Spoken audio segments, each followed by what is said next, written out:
Assalamualaikum warahmatullahi wabarakatuh. Selamat siang, salam sejahtera untuk kita semua. Salam pelajar, belajar, berjuang, bertakwa. Baik, rekanita semuanya, kembali lagi bersama kami di podcast PC IPPNU Kabupaten Cilacap. Ngobrol asik bareng rekanita. Ngobrol yuk. Baik, rekanita semuanya, pada kesempatan kali ini PC IPPNU Cilacap hadir untuk membicarakan terkait bagaimana sih kaderisasi di tingkat komisariat perguruan tinggi seperti itu. Pada siang hari ini sudah hadir di tengah-tengah kita rekanita yang sangat luar biasa yang tentunya kompeten di bidangnya. Ini merupakan Waka Kaderisasi di PKPT IPPNU Al-Ghazali. Di sini ada rekanita Nesi Faska ya. Selamat siang rekanita. Selamat siang. Bagaimana kabarnya rekanita? Alhamdulillah luar biasa. Alhamdulillah ya. Jadi rekanita semuanya nanti kami akan berbincang dengan rekanita ya terkait kaderisasi. Sudah siap ya rekanita? Nanti dengan pertanyaan-pertanyaan dari teman-teman ya kemarin ya teman-teman. Beberapa ada yang sudah mengirim ke saya dan nanti kita obrolkan bersama ya rekanita. Siap. Oke, baik. Untuk yang pertama ya Kak, sebelum kita mengerucut ke beberapa strategi kaderisasi ya. Jadi mengapa sih kita harus ber-IPPNU? Ya, kalau dari saya pribadi, karena memang latar belakang keluarga saya itu sudah Nahdlatul Ulama, Ya. dari keluarga juga menjadi bagian dari Ansor dan Fatayat. Jadi alangkah baiknya ya ketika saya juga ikut menjadi bagian dari Nahdlatul Ulama yang dimana itu saya cocok itu usia saya itu masuk di IPPNU seperti itu. Karena IPPNU juga kan sekarang sudah merupakan bagian dari Badan Otonomnya Nahdlatul Ulama. Seperti itu. Dan juga ya sebagai warga Nahdlatul Ulama juga kita harus mampu meneruskan ya perjuangan para Nahdliyin dari pendahulu untuk mensyiarkan ajaran-ajaran Islam yang berlandaskan Ahlus Sunnah wal Jamaah. Seperti itu. Pada intinya memang sudah dari background keluarganya ya sudah Nahdlatul Ulama dan, terus untuk meneruskan ya. Iya, dan tentunya juga melihat dari zaman ya yang saat ini mungkin sudah banyak sekali kelompok-kelompok radikal yang tentunya di situ di usia-usia seperti saya ini di kalangan mahasiswa itu sangat mudah terpengaruh kayak gitu. Jadi mungkin nanti ketika sudah bergabung, sudah bersama di IPPNU itu di situ nanti ada pemahaman tentang NU tentunya dan itu bisa menjadi pedoman bagaimana menangkal radikalisme. Mungkin seperti itu. Meminimalisir paham radikalisme yang masuk ke beberapa mahasiswa, ke anak-anak muda ya. Anak muda yang di usianya yang sangat mudah terpengaruh. Seperti itu. Selanjutnya untuk jenjang kaderisasi di IPPNU sendiri itu ada berapa Kak dan apa aja? Iya, kalau untuk jenjang kaderisasi itu kan ada formal, informal dan non formal ya. Itu yang formal itu ada Makesta, kemudian ada Lakmun dan setelah itu ada Lakput. Nah, terus untuk informal itu ada latihan fasilitator atau latfas dan yang non formal mungkin dari kegiatan-kegiatan atau suatu acara yang dibuat oleh mungkin dari masing-masing bidang seperti pelatihan jurnalistik dan sebagainya, mungkin seperti itu. Untuk bisa dijelaskan tadi yang kaderisasi formal itu dari Makesta, Lakmut itu Makesta itu apa? Iya, Makesta itu masa kesetiaan anggota ya, dan itu merupakan awal pintu gerbang kita masuk sebagai kader IPPNU gitu. Nah, setelah mengikuti Makesta itu nanti kita akan lanjut lagi di Lakmut, yaitu latihan kader muda, yang mana di sini nanti teman-teman rekanita IPPNU yang sudah di Makesta itu akan terlihat kualitasnya dan apakah nanti sudah pantas disebut sebagai kader atau belum, seperti itu.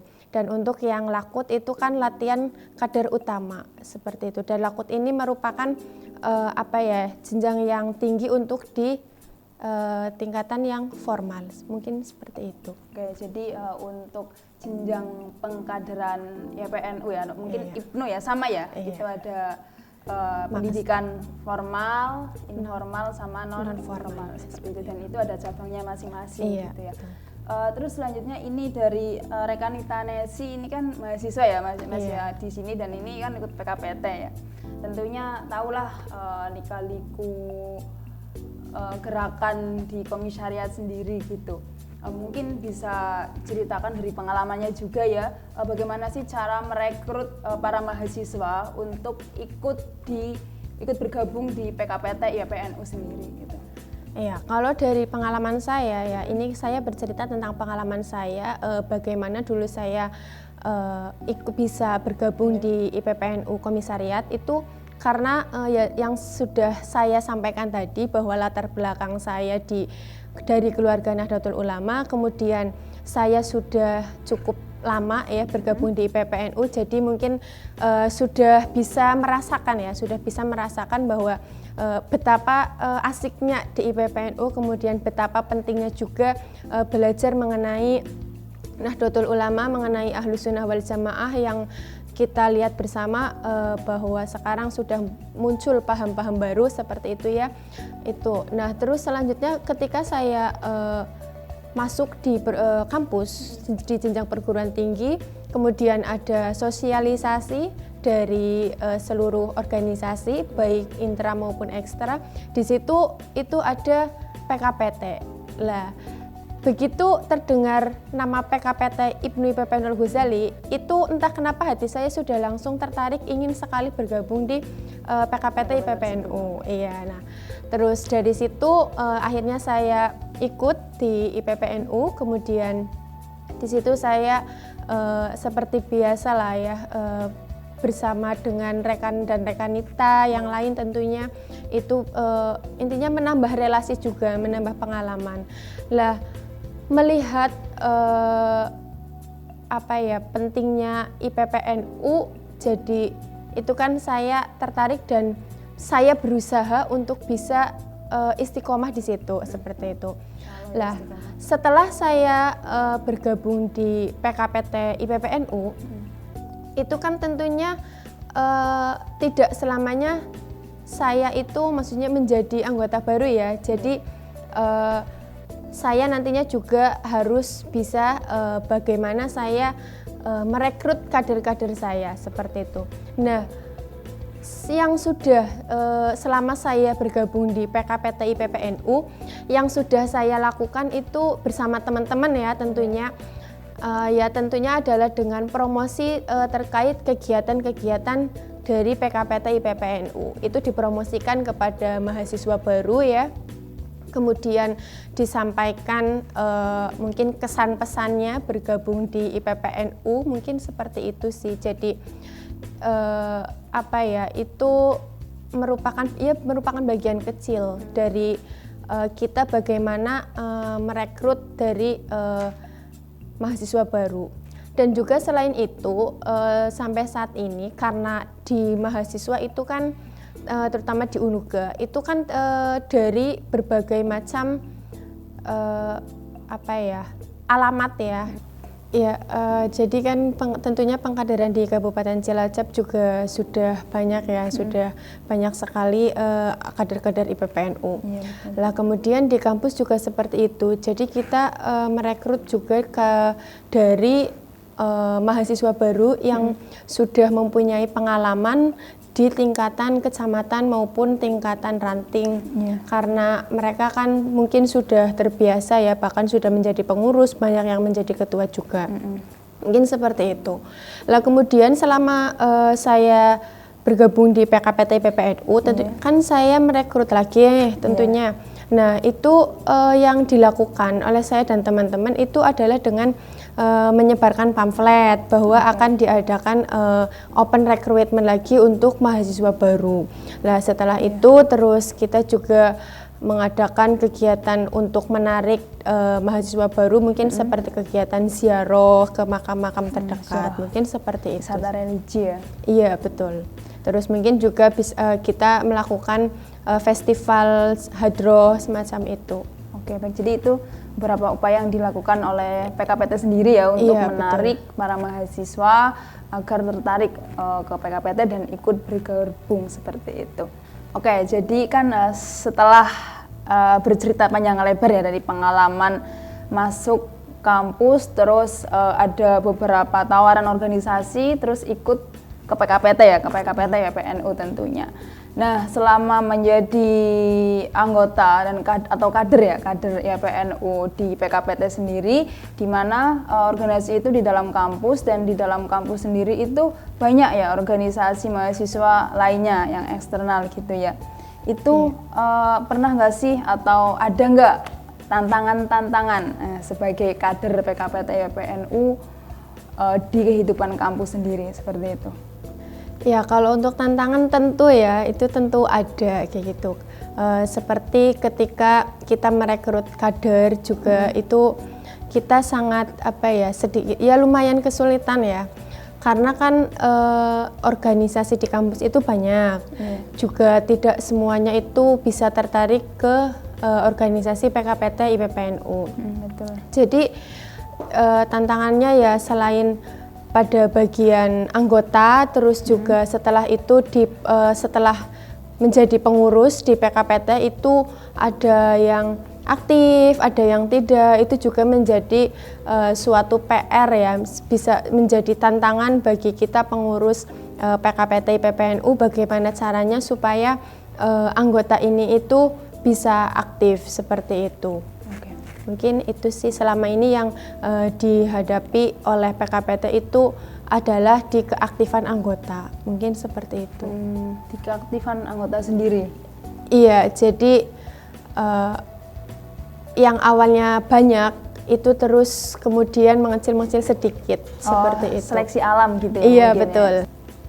Mungkin itu kan dari mungkin masalah internalnya ya, maksudnya internal di organisasi PKPT sendiri ya, itu masalah anggota yang terkena seleksi alam. Awalnya emang banyak, terus lambat laun, terus sedikit gitu, hanya beberapa yang kelihatan yang aktif gitu. Mungkin ada nggak sih yang di luar organisasi itu mungkin ada konflik atau apa dengan organisasi lainnya, pernah nggak menghadapi seperti itu? Kalau itu juga pernah dirasakan oleh beberapa teman pengurus PKPT ya, karena teman-teman pengurus itu tidak semua ikut di PKPT. Artinya mereka itu ya ikut di PKPT, juga ikut di organisasi yang lain, seperti itu. Jadi terkadang dualisme organisasi ini mereka terkadang bingung ya, mereka bingung ini bagaimana caranya untuk bisa bagi waktu seperti itu. Kemudian kita juga terkadang kesulitan ketika bekerja sama dengan pihak kampus. Itu masih lumayan sedikit sulit, mungkin seperti itu sih. Pernah nggak ada konflik kayak mungkin rebutan kader gitu antar organisasi ekstra di kampus? Pernah menghadapi itu nggak sebagai kaderisasi sendiri gitu? Iya, itu pernah dialami juga oleh teman-teman pengurus PKPT. Tetapi ketika ada kader yang seperti itu kita kembalikan lagi kepada hak rekanita tersebut, rekan-rekanita tersebut. Jadi mana yang menurutnya baik itu silahkan dipilih. Jadi di PKPT IPPNU itu tidak memaksakan bahwa dia harus berada di organisasi ini, dan ketika dia sudah bergabung dia harus selamanya di organisasi ini. Itu PKPT tidak seperti itu. Jadi ketika mereka nyaman di organisasi PKPT IPPNU ya, kita sangat bersyukur dan alhamdulillah, dan kita harus benar-benar gimana caranya supaya anak ini itu tidak lepas dari PKPT seperti itu. Tapi ketika anak ini kemudian seperti tadi dualisme organisasi dan harus milih salah satu, itu kita kembalikan lagi kepada kenyamanan anggota tersebut. Iya. Jadi pada intinya PKPT sendiri itu terhadap anggotanya membebaskan ya? Iya, membebaskan. Kita tidak pernah melarang mereka untuk jangan ikut organisasi ini dan tidak melarang mereka untuk harus di sini, tidak. Jadi bebas, mereka punya hak untuk memilih organisasi mana yang diikuti. Jadi membebaskan para anggotanya berproses dimanapun Iya, gitu. betul. Yang penting itu tetap dari kaderisasi juga tetap berusaha ya, berusaha untuk mempertahankan kader. mempertahankan dianya gitu, seperti itu. Oh, oke. Oke, baik Rekanita Nesi, tadi luar biasa ya pengalaman dari awal masuk menjadi seorang mahasiswa di kampus dan memilih satu organisasi, dan menurut Rekanita sendiri itu pas di hati ya, yaitu PKPT IPNU. Terus juga sudah sempat merasakan tantangan-tantangan ya, dan cerita-cerita dari teman-teman yang terkena serangan dari beberapa oknum organisasi lain ya di luar PKPT juga. Dan mungkin dari Rekanita Nesi sendiri yang sekarang duduk sebagai wakil kaderisasi ya di PKPT IPPNU Al-Ghazali ini bisa menceritakan terkait pandangan bagaimana kaderisasi suatu organisasi khususnya di PKPT sendiri ini dikatakan berhasil gitu, Rekanita. Iya, suatu organisasi dikatakan berhasil itu ketika ada kaderisasi. Jadi organisasi tanpa kaderisasi itu tidak bisa dibayangkan akan maju organisasi tersebut. Nah, kaderisasi ini kan merupakan apa ya, awal. Jadi yang nantinya akan memunculkan kader-kader baru yang akan menjalankan roda organisasi, kan seperti itu. Lah, organisasi dikatakan berhasil tidak hanya dari itu, tapi juga kita melihat dari sisi kualitas dan kuantitas dari kaderisasinya. Mungkin seperti itu. Jadi tidak hanya dari keberhasilan organisasi tersebut, prestasi-prestasinya juga, tetapi juga yang paling penting adalah ketika organisasi itu mempunyai kader. Mungkin seperti itu. Pada intinya kaderisasi harga mati ya di suatu organisasi. Baik, lanjut nih terkait tadi ya ke tema yang awal, temanya kan strategi kaderisasi tingkat komisariat. Nah ini yang saya tanyakan, apa sih strategi yang komisariat lakukan untuk para kader-kader gitu, untuk menarik kader maksudnya, seperti itu. Iya, kalau untuk strategi sendiri, itu yang pertama kita ada publikasi. Iya, jadi publikasi di sini itu terkait dengan open recruitment. Kita merekrut anggota-anggota baru, bagaimana supaya mereka itu tertarik kayak gitu. Mungkin seperti yang sudah saya jelaskan di awal bahwa kita untuk merekrut kader itu kita bisa dengan menyebarkan pamflet, kemudian promosi tentang kegiatan dan semacamnya. Itu seperti itu. Lah ketika mereka sudah bergabung di PKPT IPPNU, itu kita tidak boleh lepas. Jadi ketika kita sudah punya anggota tapi tidak dirawat, yaitu sama saja bohongan seperti itu. Tidak ada kelanjutan ya. Iya, jadi setelah publikasi, setelah mereka bergabung itu kita beri pemahaman. Kita beri pemahaman tentang apa itu IPPNU, kemudian pentingnya IPPNU, manfaat, dan tentunya kelebihan-kelebihan yang didapatkan ketika kita bergabung di organisasi tersebut, kan seperti itu.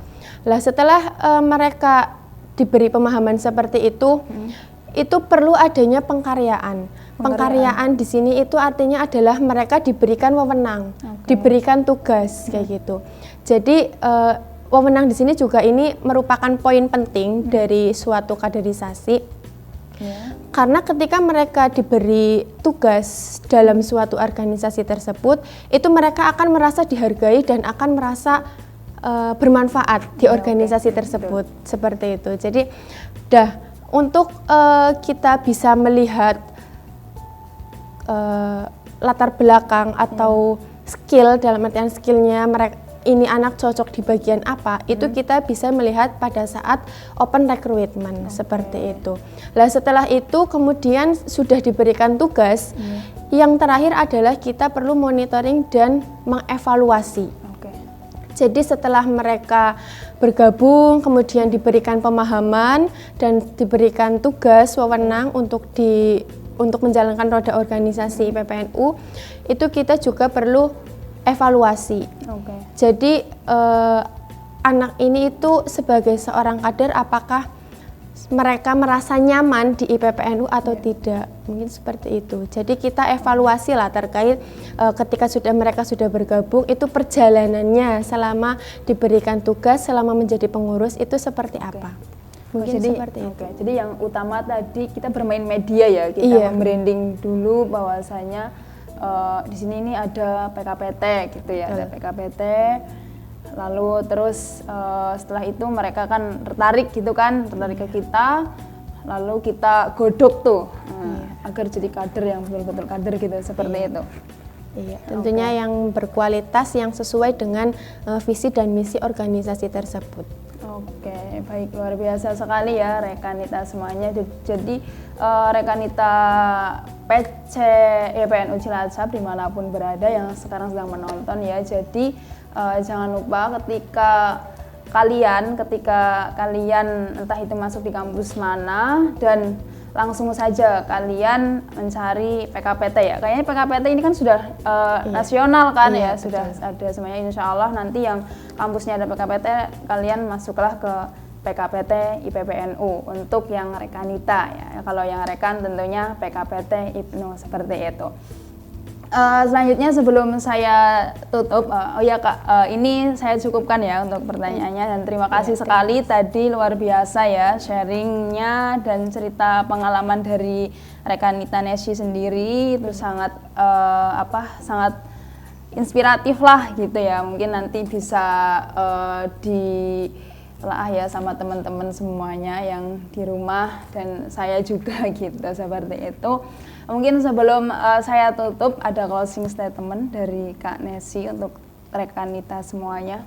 Ya, jadi untuk rekanita IPPNU dimanapun berada yang sudah bergabung, kalian sudah tepat, dan semoga kalian bisa istiqomah ya di IPPNU, kemudian lakukan apa yang bisa kalian lakukan di IPPNU, terus bermanfaat juga untuk orang lain, karena insya Allah ketika kalian sudah bergabung dengan IPPNU, tentunya kalian menjadi bagian dari Nahdlatul Ulama, yang mana di situ sesuai dawuh beliau Mbah Hasyim Asy'ari, pendiri NU, bahwa barang siapa yang mau mengurusi NU, tak anggap santrinya Mbah Hasyim sampai anak cucunya sekeluarga masuk surga. Mungkin itu saja yang bisa disampaikan. Semoga istiqomah, tetap belajar, berjuang, dan bertakwa. Terima kasih. Oke, baik, terima kasih rekanita Nesi. Jadi rekanita semuanya mengutip dari Mbah Hasyim Asy'ari, sapa wonge sing gelem ngopeni Nahdlatul Ulama tak anggap santriku, kabeh santriku tak doae husnul khotimah sak duriyahe ya.